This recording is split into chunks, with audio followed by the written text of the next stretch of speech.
Buenos días. A ver, muy buenos días a todos. Vamos a ver cómo.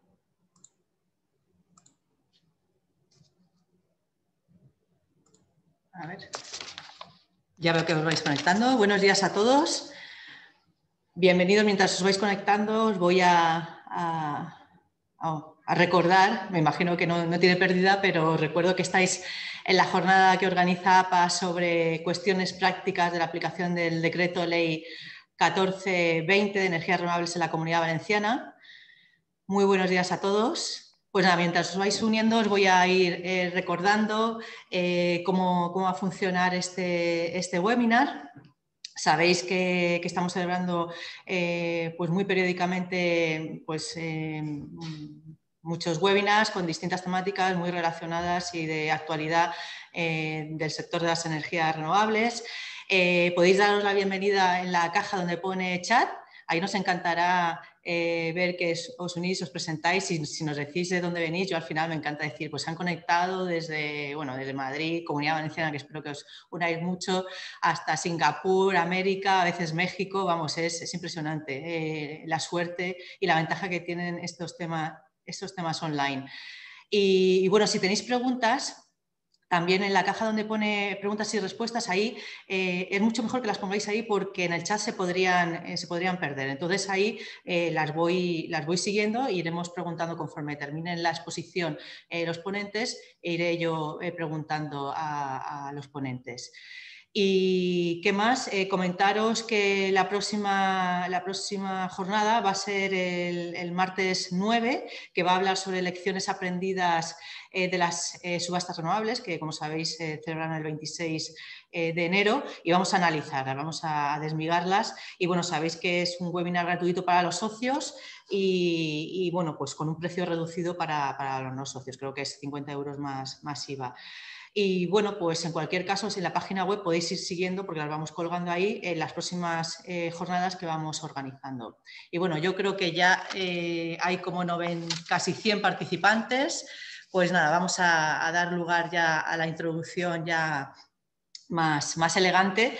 Y bueno, pues bienvenidos a todos, repito esto sí, a la jornada de cuestiones prácticas de la aplicación del Decreto Ley 1420 de energías renovables de la Comunidad Valenciana, que entró en vigor el pasado mes de agosto a finales. Y bueno, pues ahí realmente contiene novedades en materia de tramitación administrativa, de proyectos de instalaciones fotovoltaicas y eólicas, pues realmente con el objetivo de reducir esa carga burocrática y facilitar la implementación de estos proyectos, ¿no?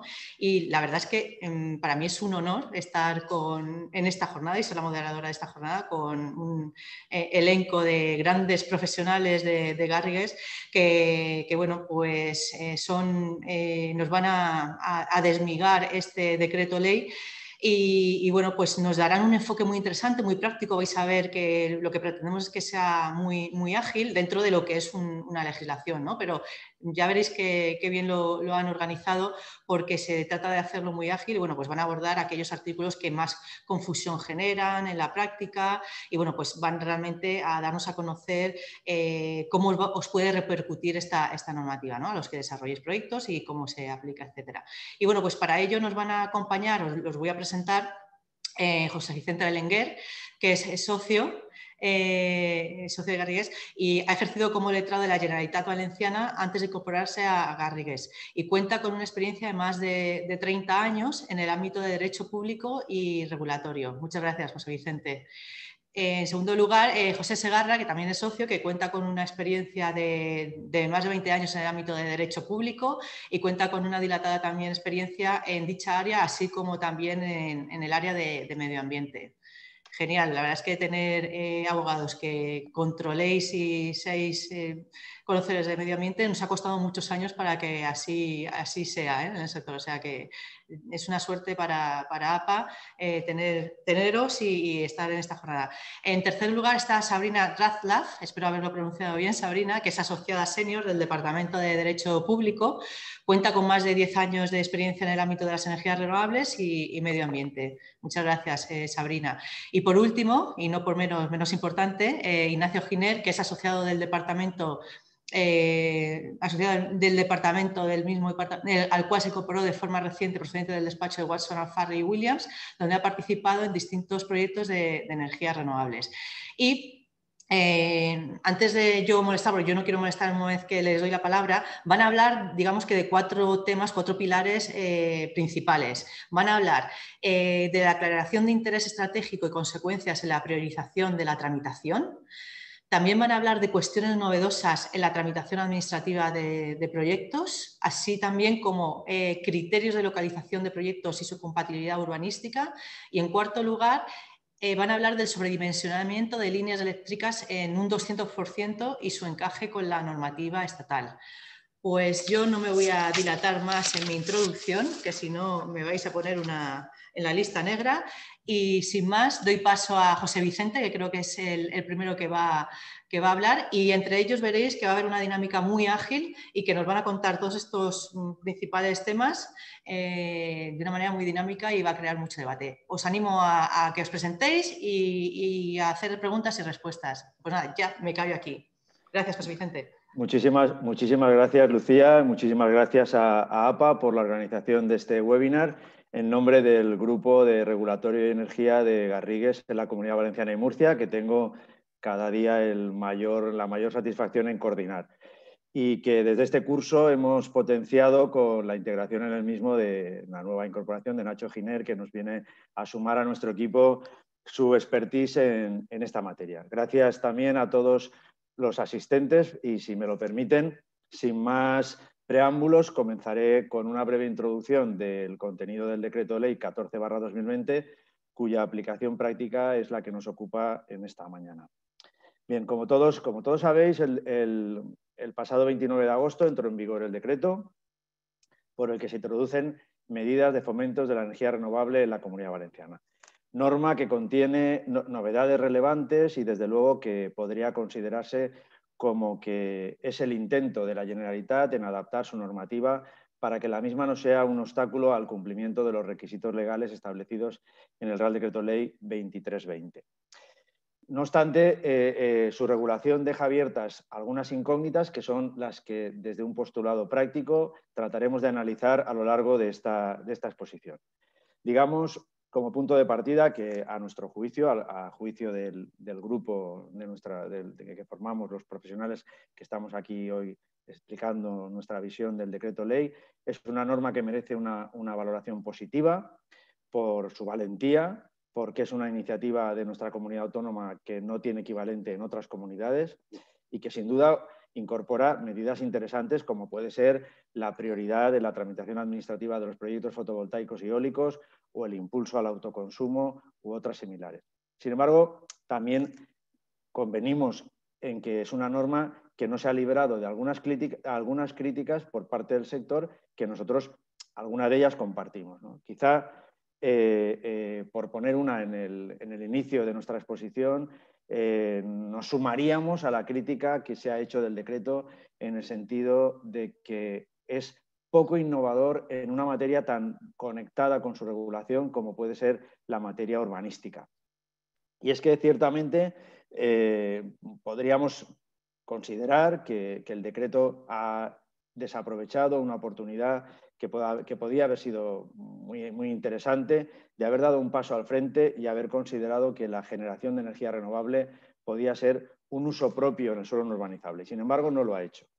Al no hacerlo, se sigue requiriendo una autorización administrativa especial, ahora denominada de otra manera, autorización de implantación en suelo no urbanizable, antes DIC, que se emite por el órgano competente en materia de energía, previo informes vinculantes en materia de urbanismo y medio ambiente, lo cual también genera ciertos problemas que trataremos más adelante. Y, obviamente, la exigencia de ese título sigue imponiendo que hayan obligaciones tales como la necesidad de afianzar el desmantelamiento de las instalaciones o el límite temporal al uso atribuido al suelo no urbanizable de 30 años, cuando hoy día la tecnología nos ofrece instalaciones de una vida útil superior a este periodo de tiempo. Los aspectos urbanísticos y ambientales los trataremos específicamente más adelante, e igualmente trataremos algunas previsiones, como ha anticipado la moderadora de este webinar, a las que consideramos poco consistentes con la normativa estatal en la materia y a la que hemos planteado algún tipo de alternativas y soluciones que venimos implementando en nuestro ejercicio profesional con algunos de los clientes pues a los que tenemos el placer de asesorarles en esta materia. Independientemente de que enfoquemos nuestra intervención desde un punto de vista práctico y que planteemos los problemas, obviamente estamos abiertos en el turno de intervenciones a que nos planteéis todas las cuestiones que consideréis oportunas y que intentaremos resolver si tenemos opinión o criterio al respecto. Y para concluir esta breve introducción, solamente habíamos pensado dar dos pinceladas sobre la posible, el cuestionamiento que está teniendo el decreto respecto de su constitucionalidad. Y aquí le cedo la palabra a mi compañero José Segarra, que nos contará brevemente cuál es el minuto y resultado de esta polémica en torno a las partes relevantes de su contenido que están manteniendo el Estado y la Generalitat Valenciana. José, por favor. Gracias, José Vicente. Bueno, nada, sumarme al agradecimiento a APA por habernos invitado a nosotros cuatro a participar en esta jornada y compartir un poco la visión del decreto valenciano con el sector, que creo que es muy interesante.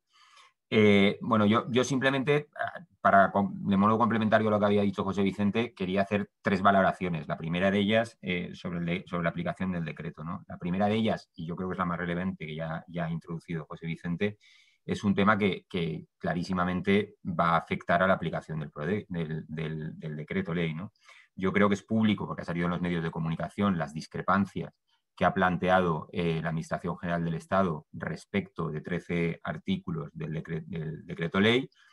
Nosotros no hemos conseguido saber, aunque intuimos en muchos casos, el contenido de esas discrepancias, pero lo cierto es que afectan a algunos artículos que sí que son relevantes, ¿no? Al tema del sobredimensionamiento, al tema de la transmisión de las autorizaciones, al tema de la declaración de utilidad pública. Por lo tanto, bueno, pues habrá que estar atentos a cómo acaban ese proceso de discrepancias del que ahora hablaré y sobre todo, si esto puede conllevar la modificación de esos artículos o incluso de artículos que estén relacionados con estos del decreto, ¿no? Lo cual claramente va a condicionar su aplicación. En relación con eso, bueno, decirles a todos que en el BOE del pasado 23 de diciembre se publicó la constitución de la Comisión Bilateral Administración General del Estado Comunidad Autónoma, precisamente para solventar y negociar las discrepancias sobre el decreto, y que, bueno, eso está publicado ya, quedan unos meses y habrá que estar pues, especialmente atento al resultado de esa comisión o incluso al posible recurso de inconstitucionalidad que pudiera plantearse si no se resuelven las discrepancias, ¿no? La segunda cuestión a la que quería aludir muy brevemente es bueno, que el decreto, subrayar el efecto que puede tener el decreto en las instalaciones de competencia estatal, ¿no? El decreto se ciñe exclusivamente a las instalaciones cuya competencia en materia energética es autonómica y nos da la sensación a los cuatro que estamos aquí, bueno, que crea de alguna manera, y esto es parte de lo que luego José Vicente e Ignacio comentarán, crea una primera división de proyectos y una segunda división, ¿no? Y habrá que ver qué incidencia de alguna manera tiene esto en los proyectos de competencia estatal, ¿no? Y la última cuestión, que es una última valoración y casi más una valoración y un deseo, ¿no? Es que, como ha dicho José Vicente, pues el decreto es muy positivo, necesario para el sector, va a ofrecer un impulso muy importante, pero los objetivos son muy ambiciosos. Significa multiplicar por 16 y por 4 la potencia en la Comunidad Valenciana. Y, bueno, creemos que solo estamos a mitad camino, ¿no? La apuesta tan importante del legislador creo que se tiene que materializar con una dotación de medios para la tramitación ágil y en los plazos que establece el decreto ley, pues con una dotación de medios humanos y materiales para tramitar todos estos proyectos que, como sabemos, pues tienen una complejidad no solo desde el punto de vista energético, sino también desde el punto de vista ambiental y urbanístico. Y ya sin más, si os parece, entramos en los bloques. Yo creo que el primer bloque empezabas tú, José Vicente. Yo os dejo ya y me incorporo en el bloque que luego comentaré. Efectivamente.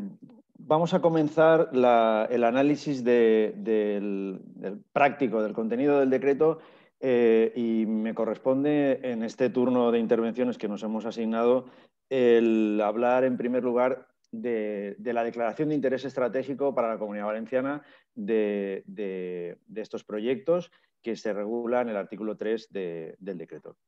Digamos que es la característica más llamativa a priori de la regulación que contiene la norma que analizamos o la que ha podido generar más expectativas en el sector y que alcanza, como anticipó antes José, a las instalaciones fotovoltaicas y eólicas cuya competencia autorizatoria ostenta la Generalitat Valenciana.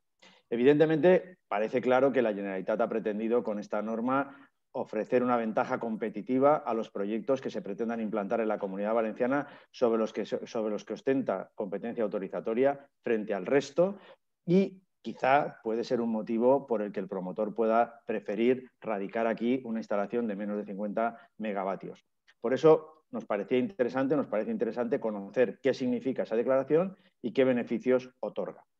Bien, a este respecto diremos en primer lugar que la declaración como inversión de interés estratégico no requiere de ningún pronunciamiento posterior de ningún órgano de la Generalitat. El decreto la otorga con carácter general y para todos estos proyectos, y por lo tanto no la tenemos que confundir con otras figuras que existen en nuestro ordenamiento jurídico, como por ejemplo los proyectos de inversión estratégica sostenible que regula el artículo 17 de la LOTUV, de la Ley de Ordenación del Territorio, Urbanismo y Paisaje de la Comunidad Valenciana.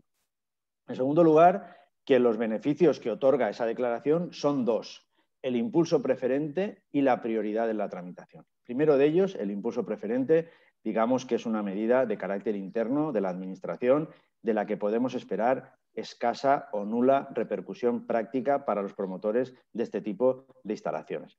Todos sabéis que los procedimientos administrativos se rigen por el principio de impulso de oficio en todos los trámites, y lo que hace el decreto no es nada más que, sin romper esa regla de impulso de oficio, ordena a los distintos órganos de la Administración que impulsen estos procedimientos antes que otros.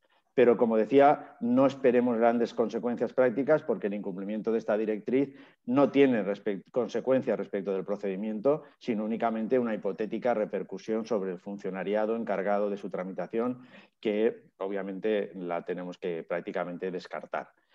En cuanto a la segunda característica, la prioridad, esa sí que nos parece que es una ventaja mucho más concreta de la que se pueden extraer algunas cuestiones prácticas que nos parecen importantes. Digamos, en primer lugar, que prioridad significa ponerse delante de, y esto en un entorno competitivo como el que nos encontramos, pues siempre tiene trascendencia. Bueno, ¿cómo se obtiene esa prioridad? Pues esa prioridad se obtiene con acreditar, y esta es la palabra importante, acreditar ante el centro directivo competente en materia de energía de la Generalitat que el proyecto se ha identificado con emplazamiento en la Comunidad Valenciana ante el Ministerio competente en materia de energía. ¿Qué aspectos prácticos podemos apreciar en la regla de prioridad de la tramitación? Pues, en primer lugar, y por delimitar la aplicación de esta regla de prioridad, señalar que la misma no afecta a la obtención de los permisos de acceso y conexión, ya que estos juegan en planos distintos a ser competencia de los gestores de la red. Por lo tanto, los proyectos valencianos declarados como inversiones de interés estratégico no pueden hacer valer a su favor esta regla de prioridad frente al resto cuando soliciten estos permisos. En segundo lugar, y en sentido positivo, lo que el artículo 3 nos está diciendo son dos cosas. Uno, que estos proyectos se pueden tramitar, o se han de tramitar, mejor dicho, por el procedimiento de urgencia.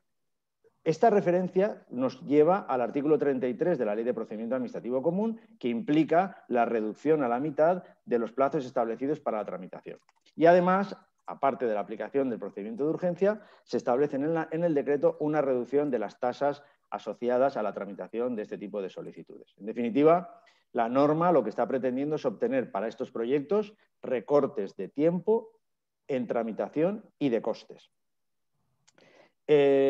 Aspectos que se nos han planteado, pues vamos a ver. En primer lugar, hemos reflexionado bastante en nuestro grupo de energía sobre el sometimiento a condición resolutoria, entiéndaseme bien lo que quiero decir, de este tipo de prioridad en la tramitación que establece el artículo 3.4 del decreto, pues según su tenor literal, esa prioridad desaparecerá cuando se alcancen los objetivos de potencia instalada para este tipo de instalaciones que recojan los instrumentos estratégicos y de planificación energética y cambio climático en la Comunidad Valenciana.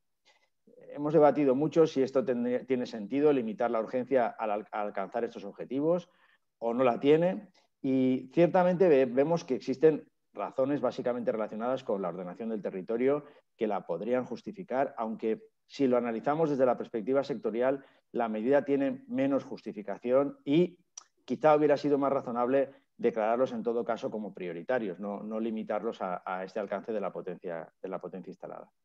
Y por otra parte, como aspecto práctico también relevante, es la limitación que se establece respecto de la prioridad, que en tanto que se establece en la norma que la misma no alcanza a los procedimientos de declaración de utilidad pública en concreto de las instalaciones ni a los procedimientos de expropiación forzosa.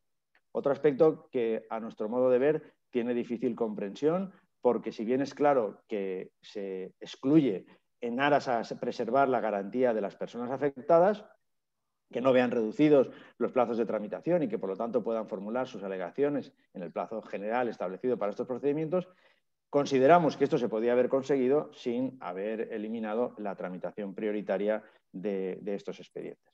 Digamos, pues, que esta declaración como inversión de interés estratégica es una declaración, y permítame la expresión, institucional, que justifica un conjunto de medidas organizativas y de procedimiento que se disponen en el decreto, que tienen como finalidad favorecer la implantación en el territorio de estos proyectos y que sirve de justificación y de soporte a aspectos concretos del procedimiento integrado que posteriormente analizaremos. Por ejemplo, la no necesidad de licencia ambiental, de que la licencia ambiental sea previa a la autorización sectorial, modificando así lo que venía siendo la regla general en la legislación ambiental, o la eliminación de la exigencia de la licencia ambiental para determinados proyectos, o la consideración como modificación no sustancial de ampliaciones de potencia hasta un máximo de 3 megavatios en instalaciones que cuenten con licencia ambiental.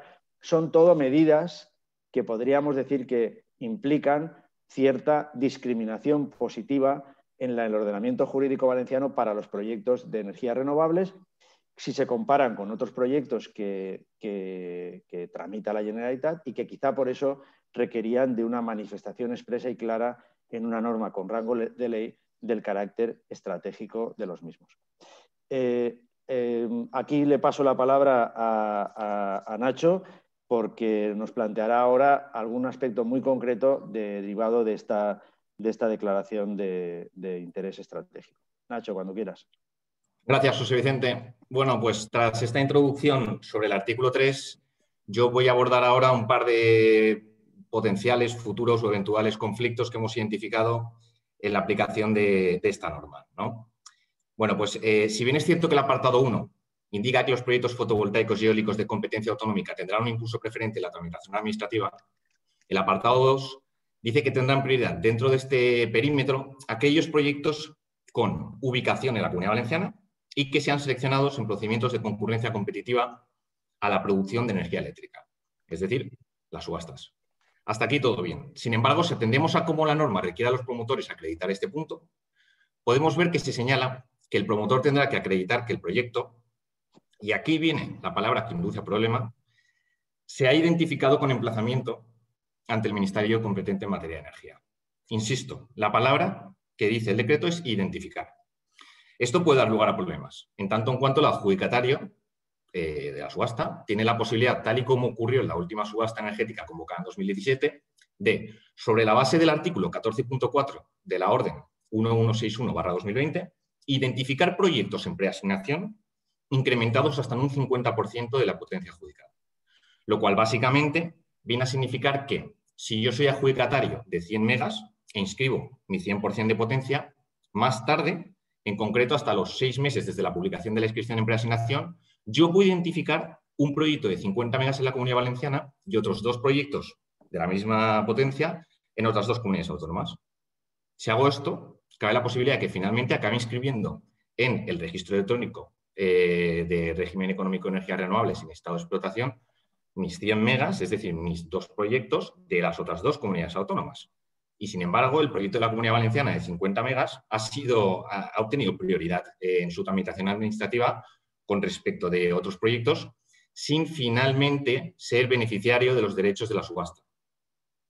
Lo que esto sí parece que a priori no es tampoco lo que busca la norma, ¿no? Esto sería pues, un primer problema, ¿no? Un trato desigual ante una consecución que parece que no es la que, insisto, busca la norma. Y luego, pues, otro problema distinto, ¿no? Desde mi punto de vista, el legislador se ha adelantado con respecto a la normativa que posteriormente se ha ido aprobando a nivel estatal, ¿no? Si analizamos con cautela el artículo 3.2 del decreto, la norma dice que dentro del impulso preferente, que ya de por sí tienen las instalaciones fotovoltaica y eólica en la Comunidad Valenciana, tendrá prioridad los proyectos seleccionados en régimen de concurrencia competitiva para el otorgamiento del régimen retribuido específico, y esta es la palabra importante, a la producción. Sin embargo, el nuevo Real Decreto 1183/2020 de acceso y conexión regula en su capítulo 5 la posibilidad de que el Ministerio convoque concursos de capacidad de acceso en nudos concretos, ¿no? Por lo tanto, el objeto de estos concursos no sería el otorgamiento, evidentemente, de un régimen retributivo específico a la producción de energía, sino a la capacidad de desarrollar determinados proyectos por disponer de acceso a la red para verter la energía generada y, por ende, no tienen cavidad para ser priorizados de acuerdo con la literalidad de la normativa autonómica, ¿no? De este decreto 14/2020. Entonces, lo expuesto desde mi punto de vista es un problema, ¿no? Por cuanto, al igual que la normativa que regula las subastas energéticas ya convocadas, el artículo 19.2 del Real Decreto de Acceso y Conexión estresa la puesta en marcha de los proyectos adjudicatarios de los potenciales concursos de capacidad mediante su artículo 19.2a, donde se dice que imperativamente la orden que convoque el concurso impondrá una fecha límite, y leo literalmente, a partir de la cual el adjudicatario deberá de haber comenzado a inyectar energía procedente de la instalación adjudicataria. Por lo tanto, si se convocan concursos sobre la capacidad de acceso a la red en determinados nudos, los adjudicatarios estarán sometidos a plazos exigentes para desarrollar sus proyectos, al igual que las subastas de producción de energía eléctrica. Pero, sin embargo, para los primeros, la legislación autonómica no prevé la posibilidad de que sean priorizados, ¿no? Entonces, en general, haciendo un poco una reflexión sobre esto, el legislador valenciano podría haber previsto que esto sucediera. Esto porque disponemos de un precedente sobre una subasta o un concurso de esta naturaleza en Portugal, que además el Ministerio ya mencionó la posibilidad de copiar este modelo portugués cuando emitió su informe respecto del borrador de la primera versión de la circular de acceso y conexión de la CNMC, que finalmente no se aprobó con ese texto, donde en la página 13 de este informe del Ministerio sobre, insisto, el primer borrador de la circular, se decía, y también leo literalmente: se considera que debe residir en el Gobierno la decisión sobre la posibilidad de realizar subastas, concursos u otros procedimientos para otorgar el acceso en nudos concretos a la red. A modo de ejemplo, y con el fin de recalcar que se trata de una cuestión de política energética, económica, social y de transición justa, baste señalar que podrían organizarse subastas de capacidad de acceso y régimen económico simultáneamente. Entre paréntesis, caso portugués reciente. Por lo tanto, esto también se podría haber hecho alguna alusión para que no solamente las subastas para la producción de energía eléctrica que ya conocemos pues sean eventualmente priorizadas, que no deja de tener sentido, sino también hacer extensiva esta priorización para los concursos, ¿no? de capacidad de acceso. Y nada, sobre este primer bloque habría finalizado del artículo 3 de priorización de proyectos, y ahora pues mis compañeros José Segarra y Sabrina pues abordarán el segundo bloque. Buenos días. En segundo lugar, os queríamos dar algunas pinceladas de las novedades que se han incorporado en materia de tramitación. Sin duda se han incorporado muchas modificaciones, importantes novedades, y hemos seleccionado solo las que nos parecen especialmente importantes pues, para comentarlas ahora con vosotros, sin perjuicio de lo que queráis preguntarnos luego. En primer lugar, la novedad quizás más llamativa de todas es la incorporación de lo que se ha denominado el procedimiento integrado. Un procedimiento específico para la implantación de plantas fotovoltaicas en suelo no urbanizable y plantas eólicas. La realidad es que en nuestra opinión, dado que el medio habitual de implantación de este tipo de proyectos es el suelo no urbanizable, pues para este tipo de proyectos se convertirá en el procedimiento no específico o excepcional, sino en el procedimiento habitual. ¿Qué tiene de especial? Es que se ha configurado como un procedimiento único, un procedimiento en el que se analiza no solo aquellos aspectos sectoriales, sino también ambientales y de ordenación del territorio y del paisaje, de tal manera que cuando finalice tendremos un único acto en el que serán otorgadas tanto las autorizaciones administrativas previa de construcción, como la autorización para la implantación en suelo no urbanizable e incluso la declaración de utilidad pública. Creemos que se debe de valorar positivamente. Es una forma de quitar carga administrativa y burocrática a los promotores de los proyectos, que solo se dirigirán a un único órgano que irá dirigiendo todo el procedimiento, y sobre todo pensar que al final de un único expediente tendremos todos los pronunciamientos necesarios, es decir, no nos encontraremos con la indeseable situación de haber tramitado la autorización administrativa previa, contar con ella y luego encontrarnos con que tras el procedimiento específico para implantación en suelo no urbanizable, este proyecto que sí que tiene autorización sectorial no obtiene la autorización en materia de ordenación del territorio.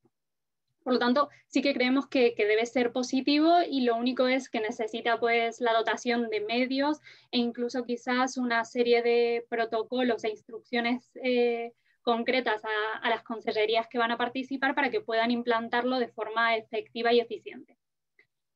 La siguiente cuestión que nos parece reseñable es que se ha incorporado una regulación expresa y detallada de la admisión a trámite de las solicitudes de autorización administrativa.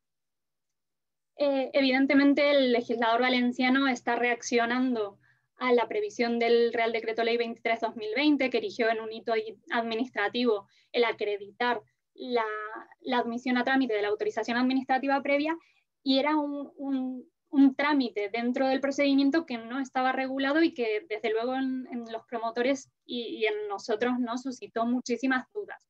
El legislador valenciano ha intentado solucionar varias de esas dudas y dotar de seguridad jurídica, sin perjuicio de que podamos estar más o menos de acuerdo en algunas cuestiones, ¿no? O sea que, a ver, por ejemplo, vino a resolver cuál es el alcance de la revisión que se debe de hacer para admitir o inadmitir a trámite, que es simplemente una cuestión de suficiencia de la información y una cuestión formal. Ha incorporado, que sí que da mucha seguridad jurídica, unos supuestos tasados de inadmisión, de tal manera que se señala expresamente que fuera de esos supuestos tasados toda solicitud debe ser admitida a trámite.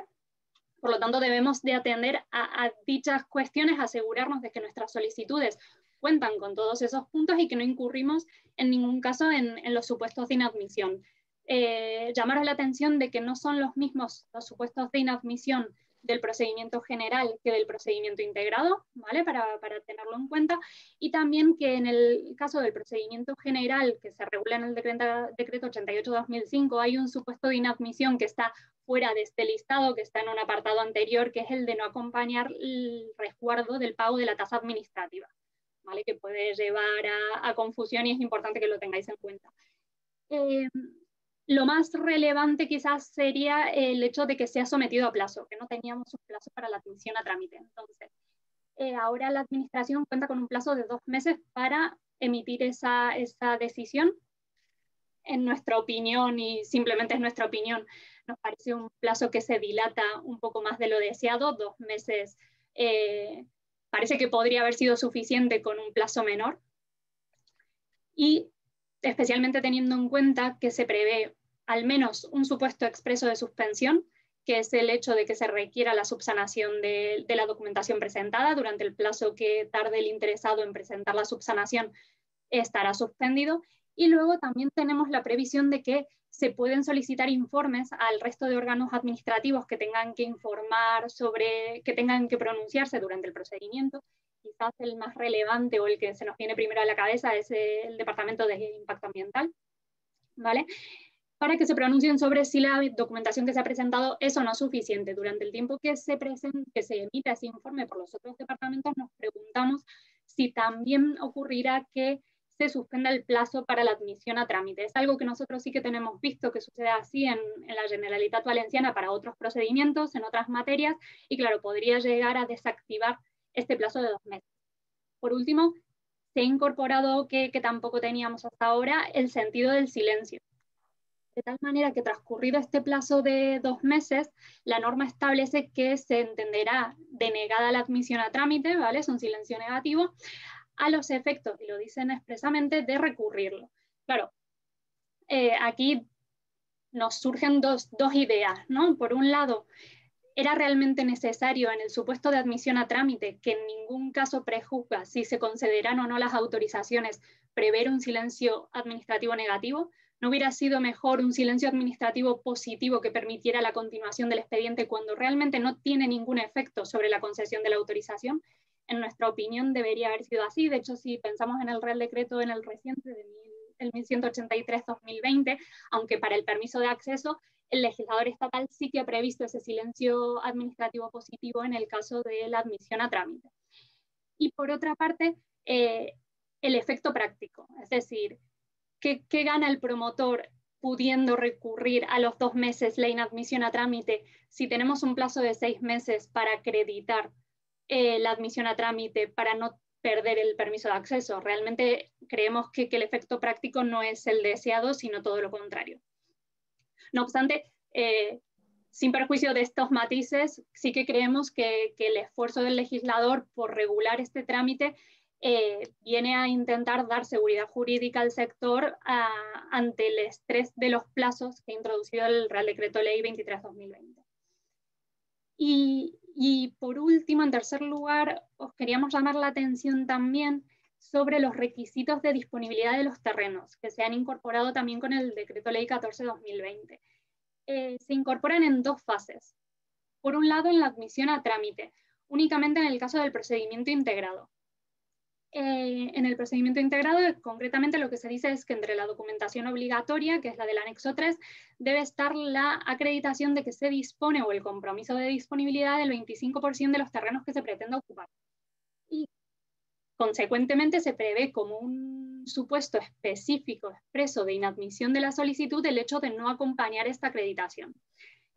El segundo momento en el que se incorporan requisitos de disponibilidad de los terrenos es en el caso de ya instruido el expediente, antes de otorgar la autorización, se tiene que volver, ¿vale?, a acreditar esta disponibilidad de los terrenos. En el caso del procedimiento general nos ha llamado la atención que se pide la acreditación de todo el terreno y sin ningún tipo de matiz. En el caso del procedimiento integrado se vuelve a indicar que es de todo el terreno, sin perjuicio de la posibilidad de recurrir a la declaración de utilidad pública. El matiz que nosotros entendemos que es el correcto, el adecuado y como debería haber sido, ¿no? Entonces, en el procedimiento integrado, en definitiva, para la admisión a trámite debemos de acreditar ese 25% y en un momento posterior, cuando se vaya a otorgar la solicitud, ese 25% ya lo tendremos, pero el resto del 75%, ¿no?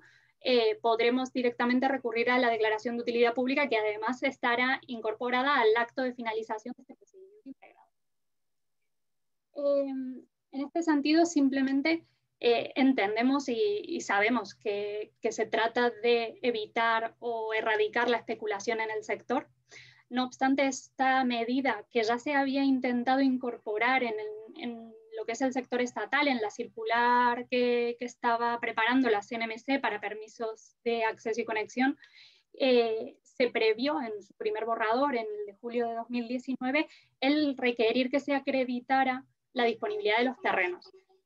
Frente a esa previsión, lo que es el texto definitivo se eliminó porque en el momento de las alegaciones al borrador se puso de manifiesto, y creemos que tiene todo el sentido del mundo, que esto lo que hace es otorgar un mayor poder a los propietarios de los terrenos, que tienen en su mano el otorgamiento o no, primero de la admisión a trámite, luego del otorgamiento de la propia autorización administrativa. Por lo tanto, se quita la especulación por una parte, ¿no?, en lo que son los proyectos, pero se está aumentando la especulación en los terrenos, pero sobre todo se desactiva o se deja sin sentido la declaración de utilidad pública que está prevista en la normativa estatal, y que de hecho el reconocimiento de utilidad pública de las instalaciones eléctricas es uno de los pilares de la normativa estatal básica.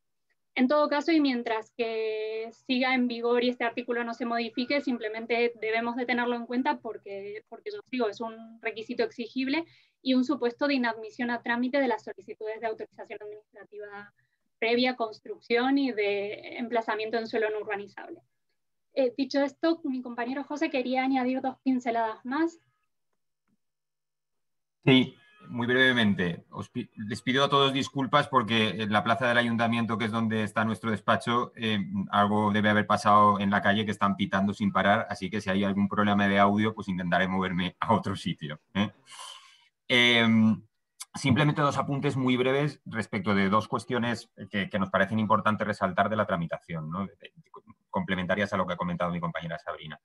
Y son dos artículos que además son sobre los que ha planteado discrepancia, algunos de los que ha planteado discrepancia la Administración General del Estado por su posible inconstitucionalidad, ¿no? El primero es el relativo a la transmisión de las instalaciones, ¿no? Nos llama la atención que el decreto introduce una modificación específica que prohíbe la transmisión de las autorizaciones hasta que haya concluido la construcción y se haya obtenido la autorización de funcionamiento. Claro,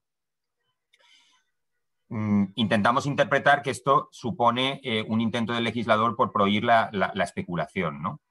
Pero al mismo tiempo los 4 opinamos que esto clarísimamente supone desconocer la práctica del mercado, ¿no? Yo creo que nos encontramos en muchas cuestiones en que los vehículos a través de los cuales se hacen estas inversiones por motivos de financiación bancaria, etcétera, etcétera, suelen crearse en un momento posterior y por tanto hay una transmisión, aunque sea intragrupo, que ahora estaría prohibida por la norma, ¿no? Y luego, pues, en general también aquellas operaciones societarias de reestructuración, fusiones, escisiones, que, digamos, quedarían también prohibidas por la norma.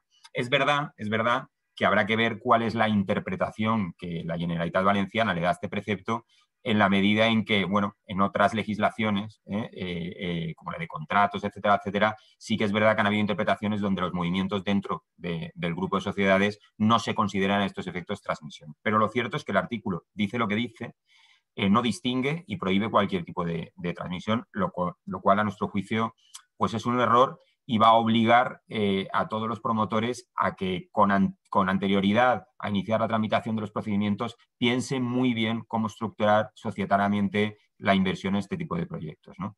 También, por otro lado, bueno, tendremos que ver cómo tras las reuniones y la comisión bilateral Administración del Estado Comunidad Autónoma, si realmente este artículo acaba modificado o no, ¿no?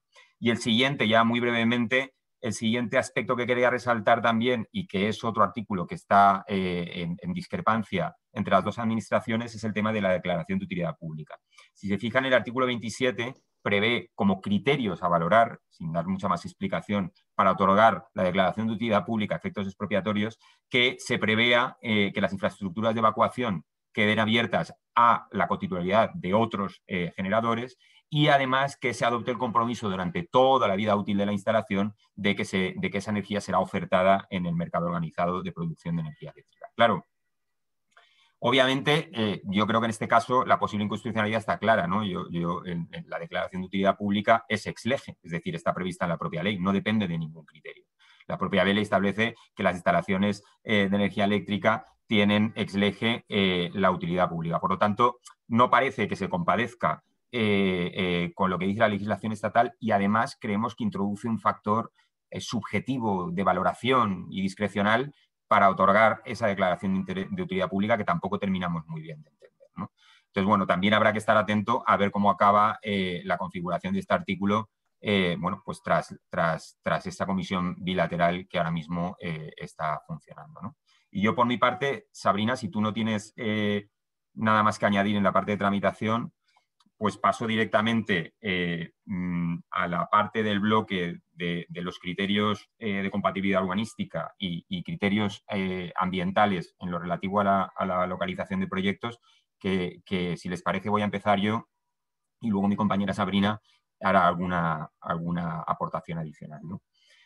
Bueno, yo creo que en el tema de la legislación de la compatibilidad urbanística y de la parte ambiental, realmente el decreto ley pues incorpora novedades muy relevantes, ¿no? Yo creo que la clave o la pata del procedimiento integrado es el hecho de la parte urbanística quede dentro de ese procedimiento para obtener la autorización en materia eléctrica y, por tanto, creemos que la regulación, ahora hablaré de los puntos más importantes, introduce un importante factor de seguridad jurídica al sector y, por otro lado, clarísimamente va a favorecer acelerar la autorización de este tipo de proyectos que, como sabemos, en la Comunidad Valenciana pues vienen de unos años con un hándicap importante en comparación con otras comunidades autónomas y que además la tramitación urbanística y ambiental es compleja en general y en la Comunidad Valenciana pues todavía un poco más, ¿no? Por tanto, nos parece un esfuerzo muy positivo y nos parece un paso adelante del decreto ley en ese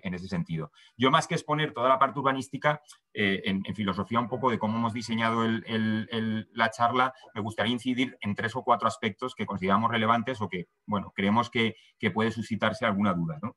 La primera cuestión, que es obvia y no hace falta extenderse mucho en ella, es que el decreto ley pues lo que hace es eliminar el requisito de la declaración de interés comunitario, que era la autorización que hacía falta para implantar estas actividades en suelo no urbanizable, y lo que hace es integrar, como ha dicho mi compañera Sabrina, una autorización de implantación en suelo no urbanizable que se va a obtener conjuntamente con la autorización en materia del sector eléctrico. Por tanto, es una medida muy relevante y creemos que de verdad va a suponer un avance en el acortamiento de plazos de este tipo de proyectos. Lo que no tenía sentido, y a veces era un calvario, era pasar toda la tramitación en materia de energía con todos los informes sectoriales que se tienen que emitir por los distintos órganos competentes y luego duplicar un procedimiento desde el punto de vista urbanístico donde muchos de esos órganos sectoriales que informaban tenían que volver a informar en ese procedimiento, ¿no? Ahora va a haber un único procedimiento donde todos los organismos afectados van a poder informar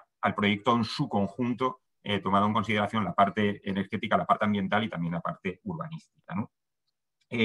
Como ha dicho José Vicente antes, en nuestra opinión, creemos que el decreto ha perdido una oportunidad. La regulación es muy positiva, creo que es también muy ambiciosa, pero ha perdido una oportunidad de poder incluso dar un paso más y entender el uso de este tipo de instalaciones como un uso incluso no compatible con el suelo no urbanizable, sino propio del suelo no urbanizable, ¿no? Con eso se hubiera evitado pues, toda esta regulación tan compleja que hay en materia urbanística y además se hubiera limitado la limitación temporal que por ley existe hasta un máximo de 30 años, prorrogables, eso sí, pero hasta un máximo de 30 años, y la obligación de desmantelar este tipo de instalaciones, ¿no? Yo creo que los usos en el suelo no urbanizable pues en los últimos 40 años han ido cambiando y también el legislador pues podría haber dado ese paso de incorporar al suelo no urbanizable usos propios de este, como podría ser el de las energías renovables, ¿no?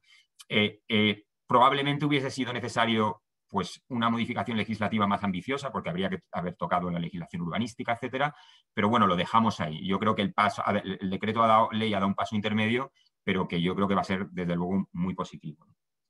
La segunda cuestión a la que quería hacer referencia era el artículo 19, ¿no?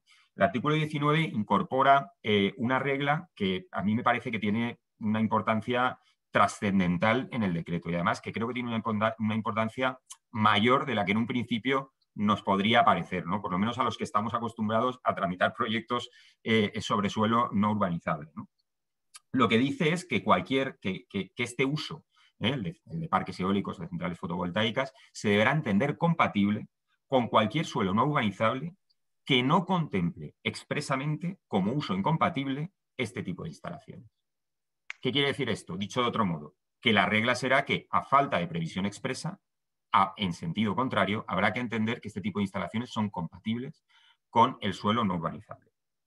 Claro, esto tiene una importancia trascendental en el procedimiento, pues en el momento en el que tenemos, que es al principio, los promotores tienen que obtener el certificado de compatibilidad urbanística, que es a cargo del promotor, pues despeja un montón de dudas interpretativas. ¿Y por qué decimos esto? Pues porque esas dudas interpretativas se nos han dado en relación con multitud de proyectos, ¿no?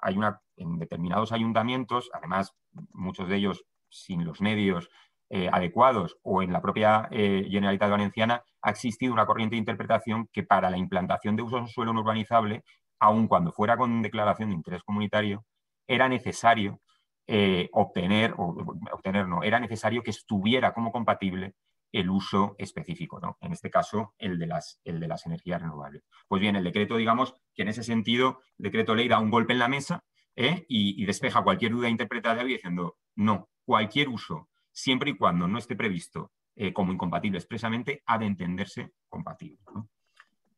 Lo dejo ahí. Yo creo que esto, desde luego, limita la posibilidad de que los ayuntamientos tengan dudas y tengan la obligación de, en estos casos, emitir el informe de compatibilidad urbanística favorable, y también despeja bastantes dudas, incluso para la propia Generalitat Valenciana a la hora de aplicar el decreto, para que no pongan un impedimento a la hora de tramitar estos proyectos en suelo no urbanizable, ¿no? En fin, yo creo que es una novedad muy relevante que no se ha dado hasta ahora en otros sectores y que definitivamente es un golpe en la mesa que yo creo que va a ser un impulso para la tramitación administrativa, ¿no? Y luego, por último, recordar básicamente lo que ya he dicho antes, ¿no? Este es un decreto que regula los proyectos en materia energética de competencia autonómica, pero también tiene una regulación urbanística. Claro, ¿qué sucede? ¿Qué va a suceder con los proyectos de competencia estatal? Porque la ley urbanística valenciana, la LOTUV, sigue contemplando la figura de la declaración de interés comunitario para obtener una autorización para este tipo de instalaciones. Por lo tanto, si el decreto no dice nada, deberíamos entender que para las instalaciones de competencia estatal habrá que seguir el trámite tradicional de la ley. Claro, supone lo que decía antes, hacer una primera y segunda división de los proyectos, ¿no? ¿Cómo va a afectar esto a la tramitación o a la posibilidad de plantearse tramitación en la Comunidad Valenciana de proyectos que sean competencia estatal? Porque, claro, los trámites van a ser, tramita toda la parte energética y posteriormente inicia la tramitación urbanística con una declaración de interés comunitario, cuando los proyectos autonómicos se van a tramitar todo de uno, ¿no? Como habíamos dicho anteriormente.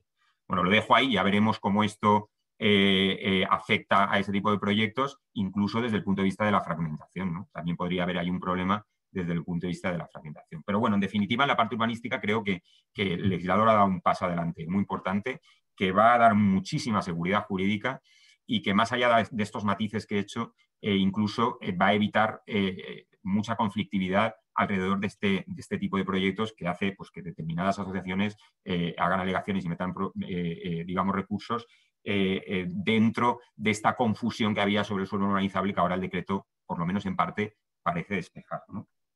La siguiente cuestión a la que quería hacer referencia era al artículo 9 de los criterios de implantación de las centrales fotovoltaicas, ¿no? Yo creo que también ahí el legislador ha dado un paso adelante y viene a establecer un criterio de compatibilidad de este tipo de proyectos con todas aquellas áreas que tengan una figura de protección ambiental, ¿vale? Y establece una prelación que yo creo que ahora no merece la pena reproducir porque está en el propio artículo, pero establece una compatibilidad directa en el caso de zonas de espacios de la red Natura, una compatibilidad caso a caso en el caso de zonas C de la red Natura y zonas de la red Natura que no tengan instrumento de gestión, e incluso también con los planes de ordenación de recursos naturales y los parajes naturales municipales, que en el ámbito de la Comunidad Valenciana pues también hay varios, ¿no?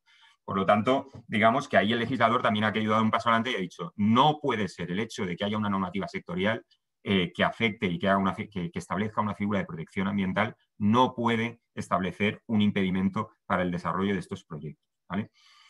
Yo creo que, además de que entendemos que es una medida muy positiva, creemos que es lo plenamente coherente con las directivas europeas en materia de regulación de la red Natura, incluso con la jurisprudencia y la exposición de nuestros tribunales al respecto, ¿no? Yo creo que es un tema pacífico que en estas áreas de protección, si bien se tiene que llevar a cabo una evaluación ambiental reforzada, lo que no parece lógico, ni compatible, ni coherente con la normativa es que se establezca cualquier tipo de prohibición, digamos, a priorística, por el mero hecho de que estas instalaciones se ubiquen en esas áreas, ¿vale? Pero claro, esta regla que yo les acabo de transmitir también tiene la otra cara de la moneda, ¿no? Tampoco vamos a poder coger literalmente el concepto de compatible que establece la normativa para establecer de manera priorística la compatibilidad de este tipo de proyectos en dichas áreas, ¿no? Porque si no, también se dejaría, digamos, sin efecto la evaluación ambiental que tiene que haber caso a caso, ¿no? Por lo tanto, yo, más que decir que se establece una compatibilidad, lo que diría es que el decreto lo que establece es la imposibilidad que de manera priorística se diga que por el hecho de estar en una figura de ordenación o de protección ambiental el proyecto es incompatible. Y es una circunstancia que además hemos visto que se daba, ¿no? En muchas ocasiones las evaluaciones de impacto ambiental no prosperaban porque se quedaban en el estadio número 1, que era decir, bueno, esto está en una figura de protección ambiental y lo considero incompatible.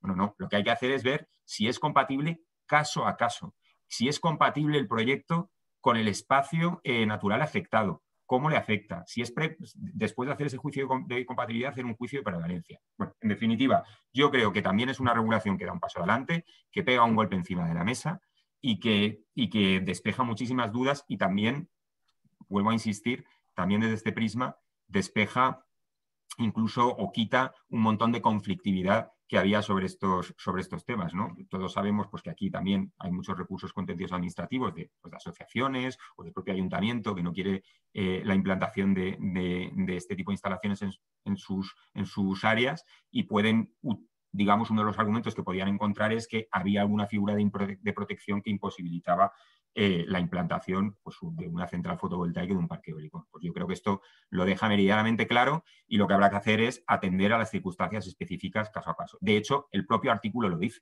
Quiero decir, hay que interpretarlo así porque el propio artículo empieza diciendo que tendrá que haber una evaluación ambiental, ¿no? Lo que hace el artículo es decir, y lo dice literalmente, que esta compatibilidad es desde el punto de vista de la normativa sectorial. Un parque, una central, por el mero hecho de estar en un monte, no es incompatible. Por el hecho de estar en un espacio de la red natura, tampoco es incompatible. Yo creo que eso es con la idea que nos debemos quedar, pero simplemente que tengamos en cuenta que el concepto de compatibilidad, pues hay que establecerlo con los matices que yo les acabo de comentar, ¿no? Y en relación con eso, una última cuestión, yo creo también muy práctica, pero que creo que se puede dar y que puede ser fuente de cierta polémica, ¿no? Yo creo que el artículo 19 que habla de la compatibilidad urbanística y el artículo de los criterios de localización han de analizarse conjuntamente, ¿vale? No podemos entender que algo va a ser compatible por el mero hecho de que esté en un espacio de red natura ni viceversa, ¿no? Yo creo que hay que analizarlo conjuntamente porque en nuestra experiencia lo que sucede es que por mucho que el decreto diga que son compatibles este tipo de instalaciones en estas figuras de ordenación de espacios naturales, lo cierto es que normalmente, incluso por la propia ley que las regula, estas figuras lo que hacen es automáticamente estar como suelo no urbanizable protegido en el planeamiento urbanístico, en los planes generales, ¿vale? Con lo cual se podría dar el caso, por hacerlo digamos más sencillo y poner un ejemplo, en el que yo tenga una instalación que está en un paraje natural municipal o en un parque natural, donde, de acuerdo con el decreto, no es imposible tramitarlo, sino todo lo contrario, se puede tramitar, pero nos vamos a encontrar con una ordenación urbanística que va a decir que eso es un suelo no urbanizable protegido e incluso, como suele pasar en estas figuras, que se prohíbe cualquier tipo de actividad que no sea la estrictamente compatible con el fomento y mantenimiento de los valores naturales. Con lo cual ahí, efectivamente, vamos a poder tener un problema. Hay que analizar las dos cosas conjuntamente y probablemente sea uno de los supuestos en los que merezca la pena formular las consultas previas a las que hace el decreto, ¿no? Es decir, no todo es tan claro y habrá que analizar, sobre todo en este tipo de supuestos, las dos cosas conjuntamente para estar seguros de que vamos a obtener ese certificado de compatibilidad urbanística, por más que el decreto permita implantar esas actividades en estos espacios naturales, ¿no? Y luego ya, por último, decir que toda esta regulación de los criterios de localización que he dicho, obviamente, son para las centrales fotovoltaicas porque los parques eólicos, el propio decreto establece que habrá que atender a la clasificación como zonas aptas y no aptas del propio decreto, ¿no? Yo creo que sobre esto podríamos hacer, de parte del plan eólico, podríamos hacer otra sesión aparte y no voy a entrar, simplemente indicarlo, ¿no? Y la última referencia que quería hacer es a la posibilidad de hibridación. Yo creo que esto ya lo sabe todo el sector, no me voy a extender mucho. Era una medida esperada, la posibilidad de hibridación en los parques eólicos con la instalación de centrales fotovoltaicas.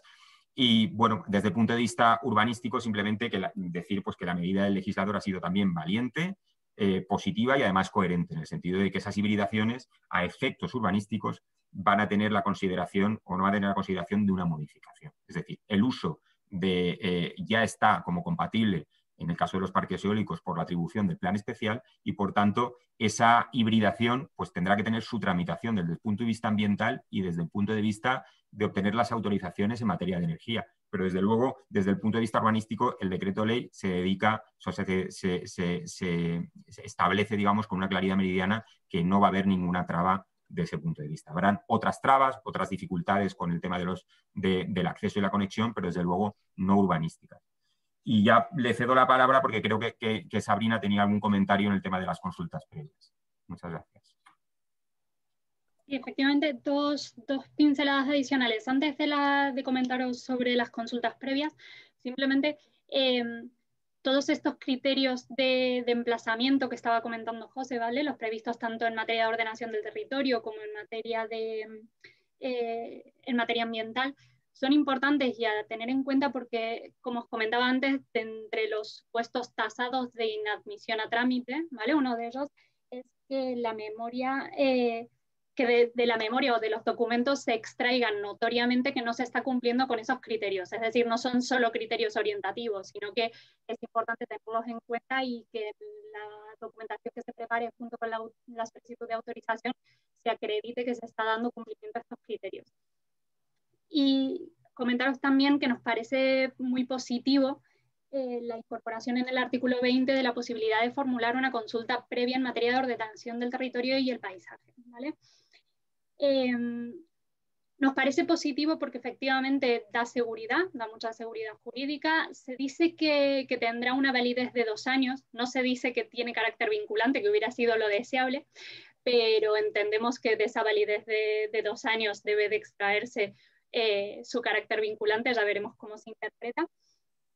Y nos parece también relevante el hecho de que expresamente se diga que en el caso de que de dicha consulta previa se extraiga la inviabilidad del proyecto, ello implicará la recuperación de la garantía, su no ejecución, ¿vale?